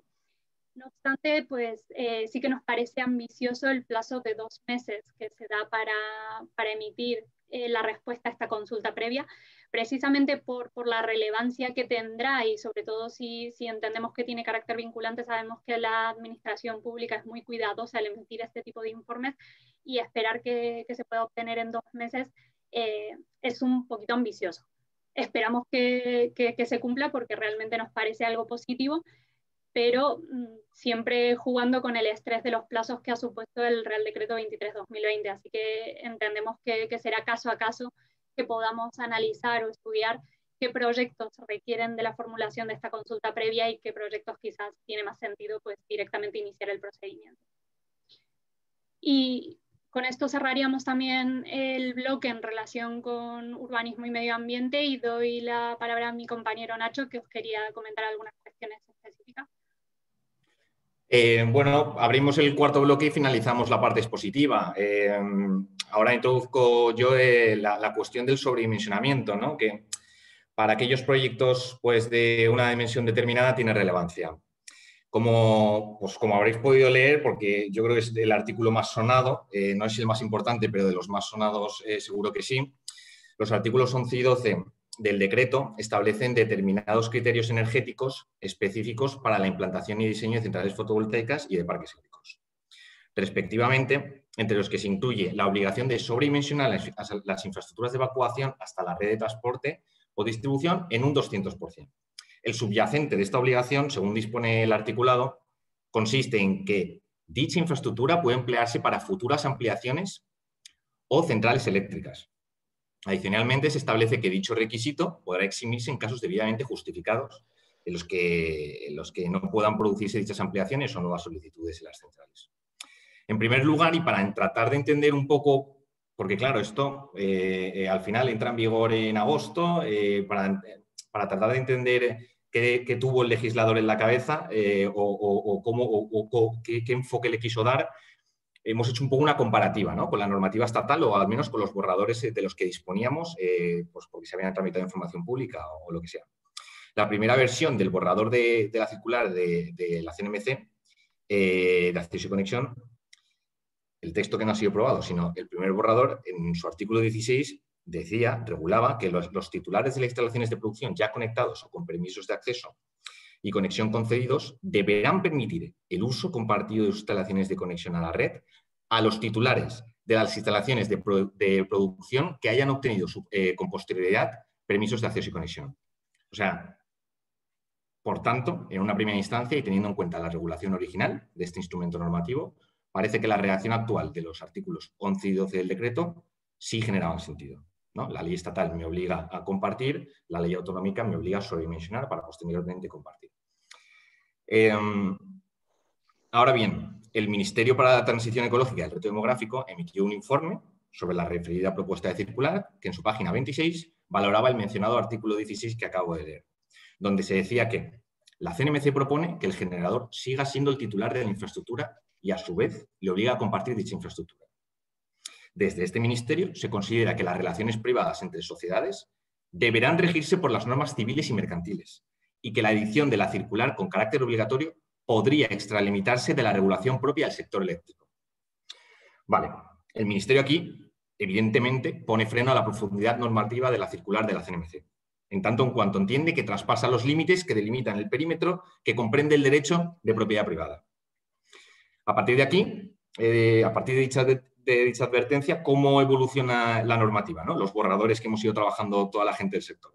Bueno, pues el primero en mover ficha ha sido el Ministerio, quien con la aprobación del Real Decreto de Acceso y Conexión, que entró en vigor el pasado 31 de diciembre, introdujo mediante su disposición final segunda el segundo apartado del artículo 123 del Real Decreto 1955, en el cual se dice que se condiciona el otorgamiento de autorizaciones administrativas previas de las infraestructuras de evacuación a la entrega por parte de los promotores con permisos de acceso y conexión otorgados en la misma posición de llegada a la subestación, de un acuerdo vinculante respecto del uso compartido de las infraestructuras. Esto realmente, desde mi punto de vista, solo soluciona el problema cuando la tramitación administrativa de proyectos sea paralela en el tiempo. Pero no soluciona el problema que pretendía el primer texto del borrador que estudiamos de la circular de la CNMC, que consistía en el supuesto de hecho donde un promotor ya tiene construida una línea y detrás viene otro promotor que para optimizar costes quiere conectarse a las infraestructuras de otro. Bueno, pues la circular de acceso y conexión que finalmente entró en vigor el 23 de enero respecto a este tema directamente no dice nada. Se hablan de convenios de resarcimiento, pero distintos, ¿no? De cuando yo, por ejemplo, tengo que hacer una nueva posición para conectarme, porque así me lo dice la distribuidora o red eléctrica, ahí pues invierto una serie de dinero, genero un activo y genero valor en la red de distribución y transporte. Bueno, pues los futuros promotores que vengan y utilicen esa infraestructura, evidentemente deberán pagar parte de lo que el primero abonó, ¿no? Pero estamos en una serie absolutamente distinta, estamos en infraestructuras de conexión, tal cual las define el artículo 32 del Real Decreto 1955. Entonces, a mí, también dándole vueltas, tanto yo como el equipo, pues hemos intentado entender a qué se refiere la norma cuando dice que se eximirán, ¿no?, esta obligación en casos debidamente justificados en los que no puedan producirse estas ampliaciones. Pero es que no llegamos a saber qué casos pueden ser, ¿no? La norma no objetiva estas exenciones, sino que regula mediante una afirmación amplia que abre a la discrecionalidad de la Administración a la hora de aceptar o no la exención de este requisito. Parece razonable pensar que a priori el único supuesto claro en el cual este requisito queda exento es aquel donde un promotor obtuvo un permiso de acceso a la red que agota la capacidad de nudo, y ahí sí es evidente que no hay que sobredimensionar una infraestructura para verter energía a una red donde básicamente no hay capacidad para más. Entre tanto, hemos tenido la oportunidad de formular una consulta sobre este tema a la Administración por escrito y nos han contestado que no hay casos tasados, que se debe justificar por el promotor las razones y que la Administración resolverá caso por caso. Luego ya, cuestión por supuesto aparte bueno, si yo tuviera que ceder mi titularidad, la titularidad de mis instalaciones a un tercero, el precio, ¿no?, o cómo se regularía esto. Creo que es una cuestión muy complicada. Y que vamos a ver cómo resulta de este eventual futuro recurso de inconstitucionalidad y qué tipo de exenciones, lo más importante, cuando empiece la Administración a aplicarlas, pues toma la decisión de. Y nada, a partir de aquí, José Vicente, yo creo que querías hacer una introducción y abordar el tema del eventual recurso de inconstitucionalidad y cómo impactaría, ¿no? Por cerrar un poco toda la exposición de todo el grupo y puesto que hemos hecho algunas alusiones y referencias a este debate que está existiendo entre el Estado y la Generalitat Valenciana en orden a la posible inconstitucionalidad del decreto, quizá centrado en este punto que nos parece el más relevante en cuanto que supone una sobrecarga en cuanto a los costes de ejecución de las instalaciones, pues hacer dos pequeñísimas y muy breves alusiones a lo que serían las consecuencias de un posible recurso de inconstitucionalidad. todos estos salimos un poco de la regulación específica del sector y nos vamos a la parte general, en la que, como todos sabéis, pues recientemente, desde la Ley de Procedimiento Administrativo, desde la Ley de Régimen Jurídico del Sector Público, existe una regulación sobre las exigencias de responsabilidades del Estado legislador cuando una norma con rango de ley se declara inconstitucional, ¿no? Aquí con carácter general, hay dos requisitos que son, por una parte, que la actuación administrativa de aplicación de esa ley que posteriormente se declara inconstitucional se haya recurrido y se haya obtenido una sentencia firme desestimatoria, es decir, contraria a los intereses del particular que lo ha recurrido, basada en esa ley que posteriormente se declara inconstitucional. Bien, esta regulación, por dar las últimas pinceladas en esta materia, pues ha sido recientísimamente interpretada por el Tribunal Supremo en sentencias de septiembre y octubre del año 2020, en la que se viene a decir que, porque, claro, fijaros que en el caso práctico que nos ocupa a nosotros, difícilmente podemos imaginar que a priori un promotor de este tipo de instalaciones pueda recurrir la decisión autorizatoria de su instalación por el hecho de que le impongan un sobredimensionamiento. Estará, digamos, fastidiado en cuanto a que tiene que soportar un coste, pero probablemente tenga una expectativa de recuperar una parte si otros la utilizan, y en definitiva va a ser muy difícil que podamos establecer... Se me han borrado todas las preguntas. No veo nada. Perdón. Que podamos establecer a priori el que se vaya a recurrir, ¿no? Eso podría ser un obstáculo, pero ya digo, con la nueva doctrina del Tribunal Supremo dictada en esta materia, se ha venido a reconocer que se pueden utilizar como recurso, se entiende como recurso o recurribilidad de estas cuestiones, no solamente el recurso directo, sino incluso también la solicitud de revisión de oficio. Y esto, sinceramente, nos deja bastante tranquilos. ¿Por qué? Porque esto significaría que con posterioridad a la declaración de inconstitucionalidad de este decreto ley, si fuera el caso, los que se consideraran perjudicados por su aplicación podrían en ese momento abrir la posibilidad de la revisión de oficio de las autorizaciones que se han adoptado para cuestionar este punto y, en su caso, reclamar la responsabilidad patrimonial de la administración. Es decir, un poco trasladar el criterio práctico y tranquilizador de que el hecho de que se admitiera este tipo de autorización que impone este sobredimensionamiento de las instalaciones de evacuación, a priori no nos está perjudicando ninguna cuestión, ninguna acción procesal que podamos tener si posteriormente la Generalitat se mantuviera en sus 13, mantuviera el decreto y el Estado lo impugnase y como consecuencia de esa impugnación se declarará inconstitucional. Realmente creemos que al final se impondrá el sentido común y probablemente pues, todos esos aspectos que tienen que ver con cuestiones que básicamente inciden en el marco económico del servicio público, pues se vendrán a modificación y que sin duda pues estas cosas pues se acomodarán a lo que establece el Estado. Bueno, por nuestra parte, nada más. Con esto terminamos la exposición, la parte expositiva. Quizá nos hemos extendido un poquito más. Rogamos que nos disculpéis en cuanto al primero que teníamos previsto y quedamos ya ahora a disposición de la moderadora y del turno de preguntas que habéis planteado y que intentaremos contestar. Muchas gracias a todos. Muchas gracias, José Vicente, José, Sabrina, Ignacio. La verdad es que la presentación sí que os habéis extendido un poquito más, pero ha sido muy ágil.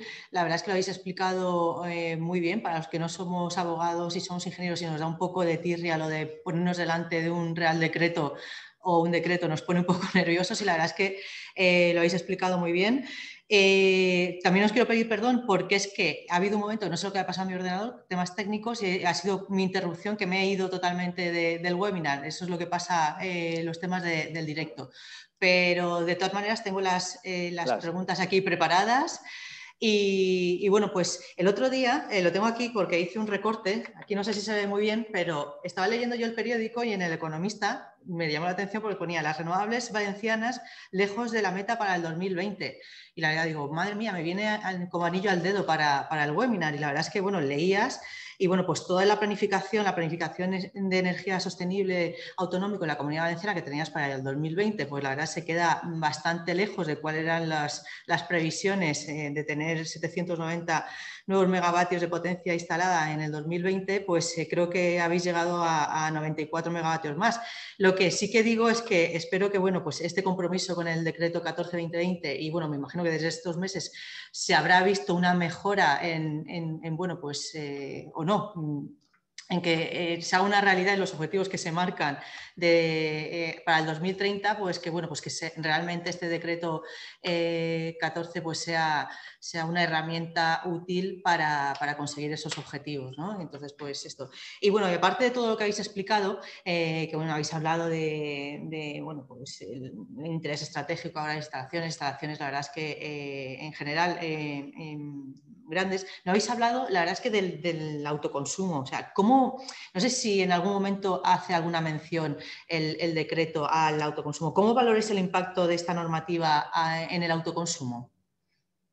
Es un tema importante también. Yo desde mi punto de vista, no lo hemos tratado porque no queríamos hacer una jornada académica. Esto ya al final hubieron otros agentes del mercado que una vez que entró en vigor, inmediatamente organizaron unas jornadas pues un poco más instructivas, ¿no? Y menos quizás didácticas, ¿no?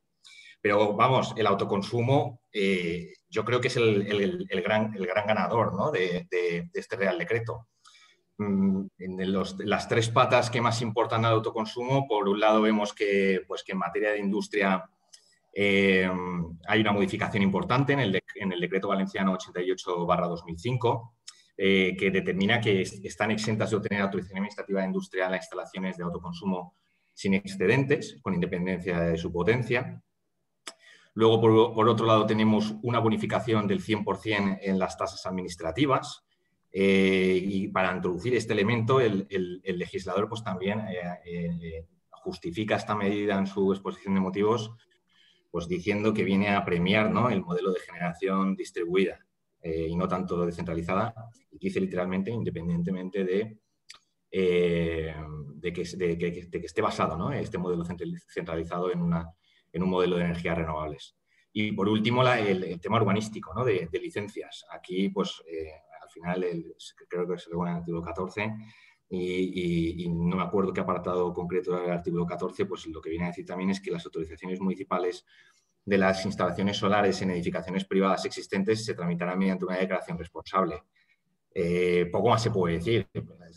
Yo creo que es el gran ganador del autoconsumo, como digo. El 100% de la bonificación en tasa significa que el promotor o la persona, ¿no? que vaya a disfrutar esa instalación se ahorra entre un 3, un 5%, alrededor un 4% del coste del proyecto que abonan tasas. Y bueno, yo creo que esta podría ser un poco la reflexión y lo que opinamos el equipo en general. No sé si alguien quiere matizar alguna parte de lo que he dicho.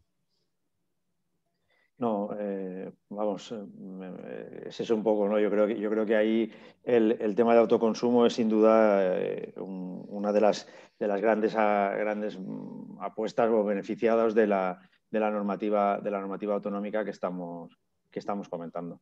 Ese es un poco, sería el resumen, sí. La verdad es que fundamental. Yo tengo gente muy conocida y muy cercana en el sector tramitando instalaciones de autoconsumo y la verdad es que a veces meterte con las licencias urbanísticas y demás realmente es, como dicen los ingleses, un pain in the neck. Vamos, sufre porque cada municipio te dice una cosa. Claro. Y bueno, pues todo lo que se pueda avanzar en, bueno, pues eliminar las bonificaciones de las tasas administrativas, facilitar con una declaración responsable el tema de las autorizaciones municipales, vamos, siempre es muy bueno. Voy a dar paso directamente, aunque tengo algunas más, pero voy a dar paso a las preguntas que nos han hecho correcto, los participantes sí. Para ir más ágil. Mira, aquí lo miro desde mi móvil porque, como os he dicho, he perdido todas las preguntas, pero las tengo. Lucía, dime. Perdona, no te importa, o sea, nosotros sí que las tenemos, adelante, si quieres que las vayamos contestando. Vamos, yo voy a empezar, si veis que mis ojos, a estas edades que ya tengo, pues ya no ven esta letra, pero bien, sí que me lo puedo apañar. Vale. A ver, dice, Jack Paul Mena, dice, es representante de la empresa 20 Solar Energy, dice, en estos momentos creamos una nueva tecnología magnética o optimizador magnético con capacidad de producción 24/7 7 y podríamos generar 10 megavatios en un contenedor de 40 pies. Mi pregunta sería si estamos interesados en su instalación en la comunidad, si estamos interesados en su instalación en la Comunidad Valenciana, ¿qué requisitos nos exigirían debido a que es una tecnología totalmente nueva, no convencional o no tradicional? O sea, aquí realmente nos dice cómo implantar una nueva tecnología, si hay alguna tramitación, me imagino, si hay algún problema que recoge el decreto, etcétera. Bueno, a ver. Nacho, empieza Nacho, si quieres. No, yo la verdad es que en cuanto he leído esta pregunta, he pensado, no empezamos fácil, ¿no? Porque la verdad es que acabamos de hacer el desarrollo, ¿no? Y la explicación de un decreto pues que al final, oye, intenta ser muy pormenorizado, intenta dar muchísima seguridad jurídica, intenta dar claridad sobre todos los pasos a seguir en las tramitaciones, sobre todo poniendo el foco en fotovoltaicas y eólicas. Y ahora me veo esta pregunta con una nueva tecnología. Yo, honestamente, y desde la mayor humildad, yo no sabría contestar a esta pregunta ahora mismo, y menos con un decreto que, insisto, se focaliza tanto en la tecnología fotovoltaica y eólica y, bueno, también teniéndolo en mente con el hibridaje, eventualmente con almacenamiento, ¿no? Yo no me atrevo a contestar esta pregunta. No, por añadir a lo que ha dicho Nacho, yo creo que es importante tener en cuenta esto. El tema de que el decreto a mí ya me llamó la atención en primera instancia, probablemente precisamente por los objetivos que marca en su exposición de motivos, pero está muy centrado en las centrales fotovoltaicas y en las modificaciones que hace el plan eólico, aunque luego el plan eólico tiene su propia regulación, ¿no? Pero es verdad que está tan dirigido ahí que es una pregunta compleja. Probablemente, si no estamos técnicamente dentro de la concepción de esas dos instalaciones, pues tendremos que ir al régimen normal para cualquier otra instalación, pero no nos podremos beneficiar de esa tramitación, por lo menos a priori, de esa tramitación del procedimiento integrado que se establece ahí, ¿no? Voy a ir también rápido a ver si podemos abarcar las máximas preguntas posibles, porque sí que yo tenía 5 aquí y ya veo otras 5 más allí, o sea que sí que hay. A ver, dice un espectador, dice, para una instalación fotovoltaica en suelo de menos de 5 megavatios pico, ¿se debe presentar algún tipo de documentación a nivel ambiental a la Comunidad Valenciana o está exenta? Bueno, esto yo creo que habéis dicho algo, pero vamos, aquí en concreto para aclarar. No sé si Sabrina. En realidad, en este caso, a lo que habrá que atender es a los criterios establecidos en la normativa que regula la evaluación ambiental, es decir, los distintos anexos, y ver si encaja o no encaja en alguno de los supuestos de exigencia concreta de evaluación ambiental. Perfecto. Pues nada, pues habría que consultarlo. Aquí hay otra pregunta, dice Palo Mares Oscar, dice, quería dirigir una pregunta relativa a la implantación en suelo no urbanizable, ¿de acuerdo? La norma dice que deja muy clara que se permite la implantación en edificaciones en suelo edificable, pero cuando esa edificación se ubica en no urbanizable, SNU, no es obvio. Ahora mismo se está solicitando la excepción de DIC para instalaciones de autoconsumo en edificaciones en SNU, lo cual entendemos que no tiene sentido tanto porque no se ocupa suelo como porque la edificación existente ya cuenta con la autorización. ¿Cuál sería vuestra interpretación? Si estuviese en SNU protegido, ¿sería necesario tramitar una DIC para un autoconsumo en una cubierta? Bueno, vamos a ver, en relación con esta cuestión, a ver, es verdad que se está tramitando esa excepción de DIC para instalaciones de autoconsumo en suelo no urbanizable porque es un uso distinto al uso de vivienda que estaba sujeto a este tipo de autorización, pero exento, ¿no? del requisito. En el caso de suelo no urbanizable protegido, en principio, ¿vale? Estaríamos hablando de una edificación que obviamente hemos de presumir que estaría fuera de ordenación porque debería de ser probablemente incompatible con el suelo protegido, salvo que fuera un edificio dotacional o una cosa por el estilo, que muy compatible, como se ha dicho, con la protección de los valores ambientales que están protegidos, y salvo ese supuesto, estaríamos hablando del régimen general de los usos admitidos en edificaciones fuera de ordenación, con una restricción y también, por lo tanto, con la casi práctica imposibilidad de utilizar la cubierta como emplazamiento para una instalación de autoconsumo. Sí. La dificultad estaría en el nivel de protección y en la compatibilidad del uso. Y si no fuera posible, pues no se podría autorizar. yo por añadir un poco a lo que ha dicho José Vicente, que es así, o sea, yo creo que no es un problema tanto de regulación energética, sino un tema estrictamente jurídico, en el sentido de que si esa, como decía José Vicente, si esa edificación está en lo que se conoce como fuera de ordenación, es que no se pueden hacer obras más que de mera conservación y mantenimiento. Por lo tanto, en la medida que esto implicara una interpretación de que supone consolidar de alguna manera algo que está fuera del planeamiento, aunque se pueda mantener, pues la interpretación así a priori debería ser que no es que sea autorizable o no a través de los mecanismos del decreto, sino que probablemente no será autorizable porque implicará consolidar una edificación que está fuera del planeamiento. Muy bien, muchas gracias, José Vicente. José. Aquí yo creo que lo habéis nombrado, pero por clarificar, aquí un espectador nos habla de, bueno, teniendo ese 25% de los terrenos, ¿puedes pedir una declaración de utilidad pública para conseguir el 75% y poder expropiar tanto en proyectos menores como en mayores de 50 megavatios? El ámbito del decreto que estamos hablando es de proyectos inferiores a 50.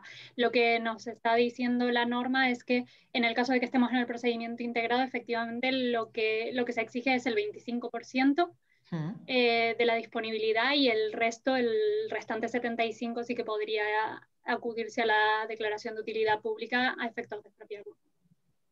O sea que sí. Muy bien, muchas gracias, Sabrina. Aquí tengo otra pregunta de Vicente Redolat. Dice, ¿prevalecería la resolución de la autorización administrativa del procedimiento integrado permitiendo la implantación de la instalación fotovoltaica en SNUC sobre un posible cambio del planeamiento municipal que se produjera durante la tramitación de la autorización administrativa y en virtud del cual se modificara el uso del suelo previsto para la instalación fotovoltaica, no permitiendo el mismo?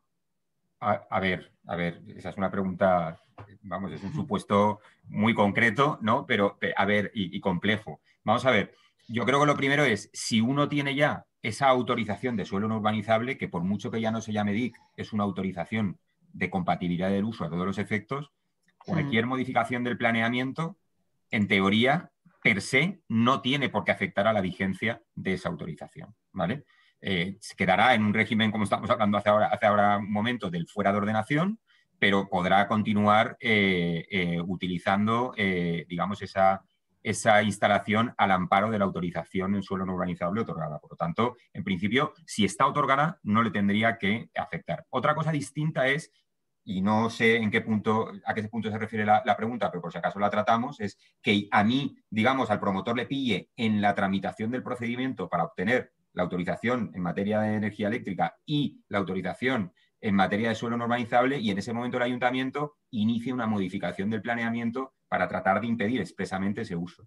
Bueno, pues ahí se va a dar clarísimamente un supuesto que se da aquí, que se da en otros muchísimos ámbitos, de un conflicto de competencias entre la administración autonómica, que es la encargada de otorgar esa autorización en suelo no urbanizable, y la administración municipal, que tiene la competencia para iniciar la tramitación de una modificación del planeamiento. Pero a mi juicio creo que esto no siempre es fácil de resolver, pero tiene una parte fácil, que es la administración con competencias en materia de ordenación del territorio ha de emitir un informe vinculante en el seno del procedimiento. Luego, si hubiera dos procedimientos al mismo tiempo, uno para declarar compatible la instalación y otro impulsado por el ayuntamiento para declararlo incompatible, por decirlo de alguna manera, hubiese un choque ahí de voluntades, pues eso se debería resolver en el procedimiento en ese informe vinculante.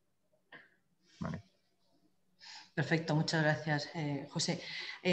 Aquí es que se ve que habéis levantado mucho interés también con el tema de autoconsumo. Os voy a hacer una que dice Carlos Gabaldón, de 4Plus, dice: con respecto al autoconsumo y a las tasas, el ayuntamiento está obligado a conceder el ok a la declaración responsable de obras sin el abono de un solo euro, por el tema de la exención comentada por Nacho. Es decir, sin abonar el típico pago de la tasa masicio.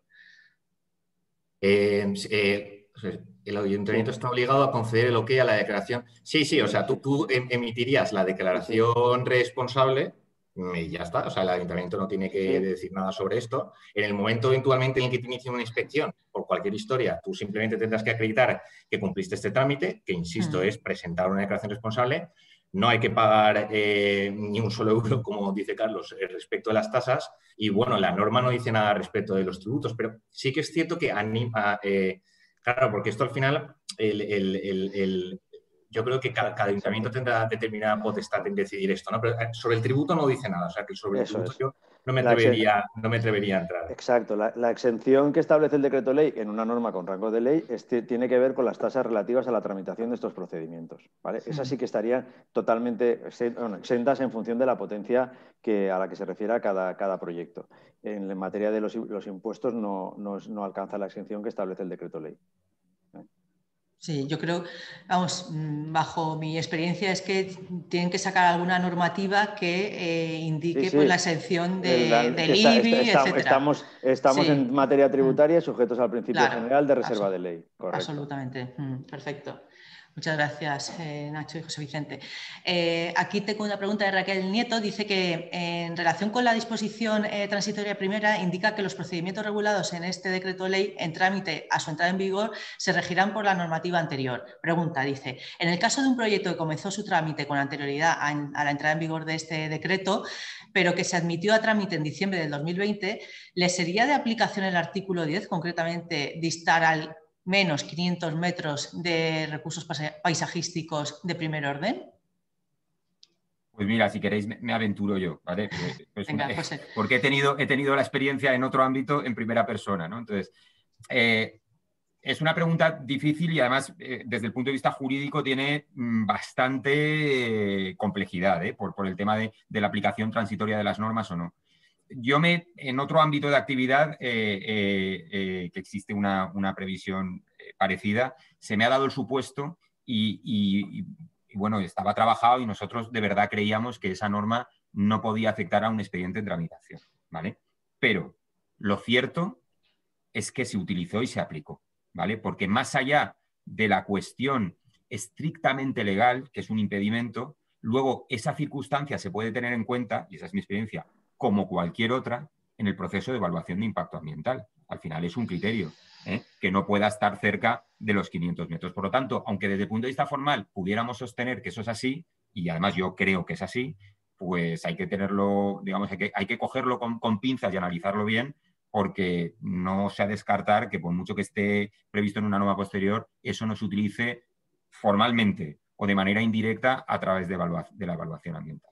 Yo, sí, para complementar lo de José, que creo que en primera instancia sería así, yo creo que también hay que hacer una evaluación de cómo está de avanzada la tramitación administrativa, ¿no? Porque también es verdad que esa disposición transitoria que comenta Raquel dice que se podrán convalidar también los trámites que se hayan completado, ¿no? Y cuando dice convalidar trámites, pues entiendo que en algún momento pues sí que podrías pasarte de procedimiento. Pero bueno, en todo caso, también pues habría que darle una vuelta a este tema.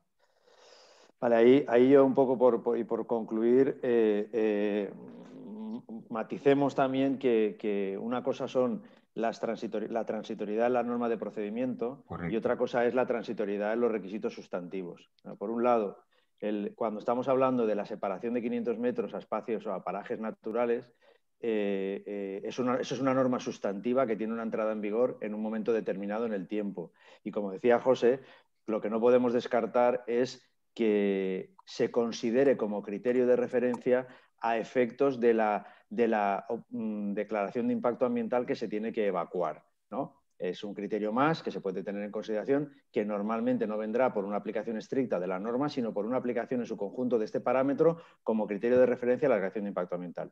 Lo que decíamos, la transitoria establece la posibilidad de cambiar de procedimiento porque el procedimiento integrado sea mucho más rápido que el que se ha iniciado con anterioridad.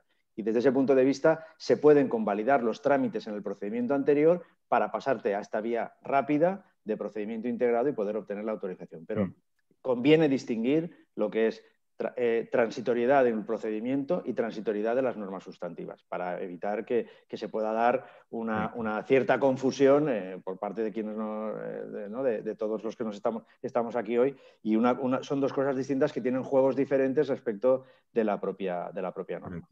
Un matiz más también porque lo tengáis en cuenta.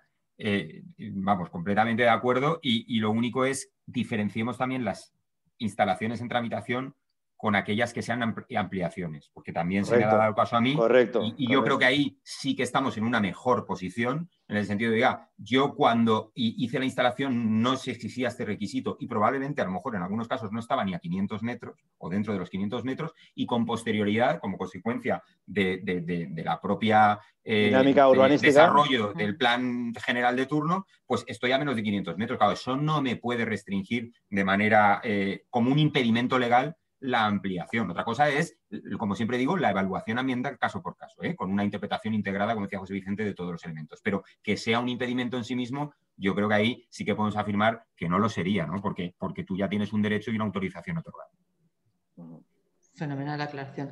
Voy a hacer 2 preguntas más y yo creo que, bueno, pues ya nos hemos pasado un ratito, pero bueno, todavía parece que hay interés. Solo 2 preguntas más. Dice un espectador anónimo que hay un municipio en la provincia de Valencia que ha aprobado en pleno del ayuntamiento no dar permiso a ninguna planta fotovoltaica. Lo han mandado a Consellería para que salga en el boletín oficial.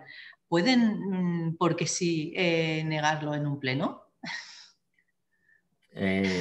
Hombre, así dicho... ¿Quién quiere contestar esta pregunta? Claro, efectivamente. Pero empieza tú y yo te sigo. Venga, empieza tú y yo te sigo. No, a ver, yo creo que todos sabemos cuál es el municipio, sabemos que ha habido cierta conflictividad y creo que vamos a ver, que como deberíamos de analizar esa cuestión en el contexto de la norma que estamos analizando. En primer lugar, el ayuntamiento ha podido adoptar un acuerdo plenario que diga lo que tenga que decir, pero está sujeto al principio de legalidad. José nos ha explicado, como siempre, brillantemente, los requisitos de compatibilidad y de localización que establece el decreto. Y el decreto ley es una norma con rango de ley. Luego, sin conocer el detalle del acuerdo que haya adoptado el ayuntamiento y ni mucho menos el efecto que que no puede producir ningún efecto jurídico el haberlo remitido a Consellería, hasta que esto no esté aprobado y tenga su publicación y su entrada en vigor, y obviamente quepan los recursos que habría que entender que van a ser clarísimamente fundamentados en las condiciones de compatibilidad que establece una norma con rango de ley tan reciente como esta, pues aquí ese acuerdo municipal puede ser una cuestión declarativa, pero no jurídicamente vinculante. A partir de ahí, obviamente, no le deseamos al promotor de esta instalación más que tenga suerte, porque va a tener a toda una corporación municipal detrás en contra y a ver, siempre, desde nuestra experiencia, siempre arrancar un proyecto en contra de la opinión de la corporación local, pues no es lo más deseable. No es lo más deseable porque el ayuntamiento al final tiene mucha relevancia en el desarrollo de los mismos, y siempre habría que buscar, y es nuestra recomendación en todo caso, fórmulas de consenso, de colaboración, de diálogo, de acuerdo, porque al final en la aplicación de la ley es donde deberíamos de, lógicamente, tener un ámbito de cercanía y de acuerdo, ¿no? Normalmente estas cosas, los tribunales, el recurso a los tribunales suele ser el último recurso y al final generar una insatisfacción en todas las partes. Pero bueno. Yo por añadir simplemente una cosa también, bueno, por recordarla, ¿no? Que lo he dicho en mi intervención. O sea, yo creo que, sin conocer el caso concreto, debemos de partir, y yo creo que eso además es una doctrina jurisprudencial absolutamente consolidada, y hay una sentencia muy conocida del año 82 que venía en relación con las actividades mineras, pero que era con carácter general, y es que el planeamiento, es decir, los planes urbanísticos, no pueden contener ninguna prohibición genérica sin justificar de realizar en todo su término municipal, en el suelo urbanizable, cualquier tipo de actividad. Por lo cual, debemos de partir desde el punto de vista jurídico de esa premisa. Cualquier prohibición en todo un ámbito municipal de cualquier actividad en el suelo no urbanizable tiene que estar precedida de un análisis caso por caso y motivado de por qué se establece esa protección. Deberíamos de partir que es un principio que está sujeto al principio de legalidad y además ha de tener en cuenta toda esa jurisprudencia. Distinto es, como decía José Vicente, el plano político de esto. Es decir, bueno, eso es así jurídicamente, pero bueno, la fuerza de los ayuntamientos en la tramitación de los planes también hay que tenerla presente. Y obviamente, pues a veces, aunque luchemos contra ese tipo de cuestiones desde el plano jurídico, que yo creo que están clarísimas y que además en la mayoría de casos, y yo no lo conozco, pero en la mayoría de casos siempre están inmotivadas porque son fruto de una decisión política y no de una decisión técnica, pues bueno, yo creo que hay que compatibilizar un poco de analizar bien el caso desde el punto de vista jurídico, pero teniendo en cuenta también que el componente político es un lastre que te va a acompañar en esa pelea a lo largo de los años. Vale. Muy bien, muchas gracias por la respuesta. Y si no, bueno, que os contraten, a ver cómo llegar al mejor acuerdo para que no sea un lastre al final en las relaciones con el municipio, sin duda. Voy a hacer la última pregunta, creo que va a ser para ti, Sabrina. No lo sé, vamos, en un principio dice, Raquel Nieto dice, en el mapa del anexo 1 se pueden observar las zonas incompatibles con estas actividades en rojo y las zonas condicionadas en amarillo. Pregunta, si, según el mapa del anexo 1, la planta fotovoltaica se encontrase dentro de una zona condicionada, ¿qué trámite habría que llevar a cabo para continuar con el procedimiento administrativo y viabilizar el proyecto? Básicamente la evaluación de impacto ambiental. En realidad lo que comentaba José, tanto el artículo como el mapa que se incorpora al decreto, lo que viene a hacer es a establecer zonas que a priori, que se pueden considerar compatibles o no compatibles, pero siempre sujetas a una evaluación ambiental. Entonces, las que ya se están diciendo que es incompatible, pues las quitamos, ¿no? Y las que se dice que es compatible o compatible condicionada, sabemos que tendrá que pasar por evaluación de impacto ambiental y será en ese trámite concreto en el que se dilucidará si efectivamente se puede llevar a cabo, si es viable o no es viable en el emplazamiento elegido. Exacto. Pero ese es el trámite de evaluación de impacto ambiental que, como hemos dicho, en el caso del procedimiento integrado, pues se incorpora dentro del procedimiento. Eso es. Yo creo que, como dice Sabrina, la regla con la que no tenemos que quedar es que, de acuerdo con el decreto ley hoy en día, nada es incompatible, salvo lo expresamente previsto como incompatible en el anexo 1, ¿no? Con lo cual, todas las tramitaciones se podrán impulsar, bueno, y obviamente tendrán que pasar su evaluación ambiental, pero la evaluación ambiental entendida como la evaluación ambiental concreta del proyecto concreto. Es decir, no va a haber una imposibilidad priorística de, por el hecho de estar en una zona que sea parque natural, si está como compatible aquí, pues se podrá iniciar la tramitación. Muy bien. Sí, en todo caso, Lucía, si queda alguna pregunta por contestar o alguna duda o alguno de los asistentes quiere cualquier cosa, bueno, creo que vais a difundir la grabación de esta sesión y nosotros tenemos la intención de haceros llegar una pequeña presentación resumen de las líneas básicas de nuestra exposición con nuestros contactos por si hay algún interesado en que estaremos encantadísimos de resolver las cuestiones en la medida que podamos y de atender a las cuestiones que se puedan surgir con ocasión de este interesantísimo debate que hemos tenido y con estas preguntas de tanto nivel. Así que, por nuestra parte... Las preguntas han sido de enjundia, alguna de ellas, exacto. O sea que con mayor motivo estamos a su disposición para comentarla. Efectivamente, José Vicente, eso es lo que iba a comentar, que la jornada ha sido grabada, se pondrá seguramente, se volcará en YouTube el próximo lunes. Si tenéis algunas preguntas, han quedado, mira, ahora mismo ya había 14, bueno, de los cuales la mayoría sí que hemos contestado y muchísimas gracias, José Vicente, José, Sabrina, Nacho, por vuestra magnífica y brillante exposición. Habéis desgranado el decreto 1420 con cum laude. Un placer. Os transmito muchas felicitaciones que hay desde el chat por parte de los participantes. Hemos llegado a tener 170 participantes conectados. Esto me encanta terminar así. O sea, que los 120 que están así me van a aguantar.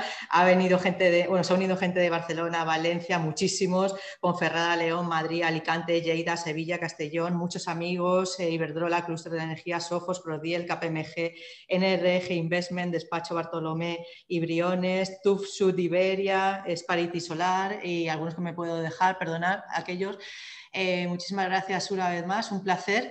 Cualquier consulta que queráis que les traslademos, pues se las pasamos a ellos y una vez más, gracias, cuidaros y eso esperamos en otra, a lo mejor en otra jornada, nunca se sabe. Por supuesto. Muchísimas gracias. A vuestra disposición. Gracias a todos. Adiós. Muchas gracias.